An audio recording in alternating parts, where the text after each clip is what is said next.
Hello everyone, welcome to my channel Shilpi's cooking world. আশা করছি যে যেখানে আছেন ভালো আছেন, সুস্থ আছেন। আজ আমি ভাপা চিংড়ির রেসিপিটি আপনাদের সাথে শেয়ার করব। এটি বাঙালিদের একটি ট্র্যাডিশনাল খাবার, আর এটা খুব সহজে এবং ঝটপট রান্না করা যায়। আশা করছি রেসিপিটি আপনাদের ভালো লাগবে। রেসিপিটি ভালো লাগলে প্লিজ আমার চ্যানেলটি সাবস্ক্রাইব করবেন এবং সেই সাথে আমার নতুন ভিডিওগুলোর আপডেট পেতে পাশে থাকা বেল আইকনটি ক্লিক করে সাথেই থাকবেন। চলুন তাহলে ভাপা চিংড়ির রেসিপিটি দেখে নেই। ভাপা চিংড়ি রান্না করতে এখানে আমি মাঝারি সাইজের 16-17টি চিংড়ি মাছ নিয়েছি।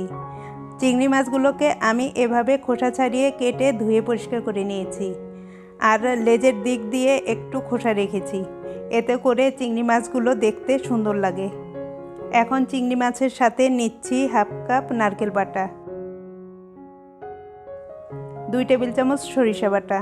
আমি কালো সরিষাটা নিয়েছি, আপনারা সাদা সরিষাটাও নিতে পারেন। নিচ্ছি 2 চা চামচ কাঁচামরিচ বাটা, ঝালটা আপনারা আপনাদের টেস্ট অনুযায়ী দেবেন।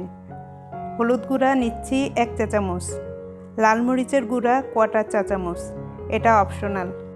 লাল মরিচের গুঁড়াটা ইউজ করলে কালারটা সুন্দর হয়। লবণ দিচ্ছি স্বাদ মতো, লবণটা আপনারা আপনাদের স্বাদ মতো দেবেন। দিচ্ছি চিনি হাফ চা চামচ, সরিষার তেল 1/4 কাপ।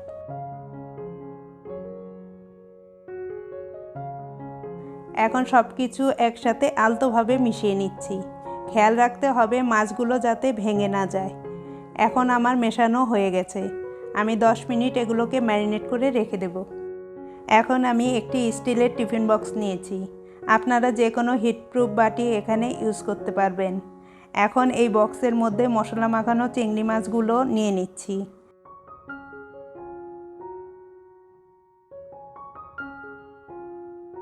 আপনারা যদি ভাপা চিংড়ি শুকনা খেতে চান তাহলে এখানে আর কোনো পানি ইউজ করার দরকার নেই।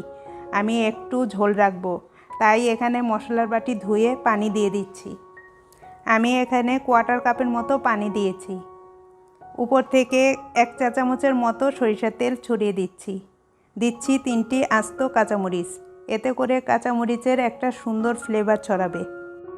এখন আমি একটি ঢাকনা দিয়ে ঢেকে দিচ্ছি। আপনাদের যদি বাটিতে ঢাকনা না থাকে তাহলে ফয়েল পেপার দিয়েও ঢেকে দিতে পারেন। এখন একটি প্যানে পানি গরম করে নিয়েছি, প্যানটার মধ্যে টিফিন বক্সটা আমি বসিয়ে দিচ্ছি। পানি এমন পরিমাণ নিতে হবে যাতে বাটিটার অর্ধেক অংশ ডুবে থাকে। বেশি পানি নিলে পানি ফুটে বক্সের ভিতর পানি ঢুকতে পারে, এটা খেয়াল রাখতে হবে। এখন একটি ঢাকনা দিয়ে ঢেকে আমি 15 মিনিট রান্না করব। চিংড়ি মাছ রান্না করতে বেশি সময় লাগে না, চিংড়ি মাছ বেশি সময় ধরে রান্না করলে শক্ত হয়ে যায়। এ পর্যায়ে চুলার আঁচ মিডিয়ামের চেয়ে একটু কম থাকবে, আর এই 15 মিনিটের মধ্যে ঢাকনাটা খোলা যাবে না। 15 মিনিট পর আমি ঢাকনাটা খুলে দিচ্ছি, রান্নাটা আমার হয়ে গেছে। এখন বাটিটা চুলা থেকে নামিয়ে ঠান্ডা করে নিয়েছি। এখন একটি সার্ভিং ডিশে ঢেলে নেব। আপনারা চাইলে এই বাটিতেই সার্ভ করতে পারেন। খুব সহজেই তৈরি হয়ে গেল আমার খুবই সুস্বাদু ভাপা চিংড়ি। এটা ভাতের সাথে খেতে খুব ভালো লাগে। এটা রান্না করা খুবই সহজ এবং সময়ও খুব কম লাগে। আপনারা বাসায় এটা অবশ্যই ট্রাই করবেন।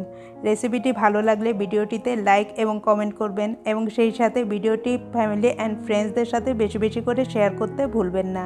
আজ এ পর্যন্তই, ভালো থাকবেন এবং সবাইকে ভালো রাখবেন। বাই।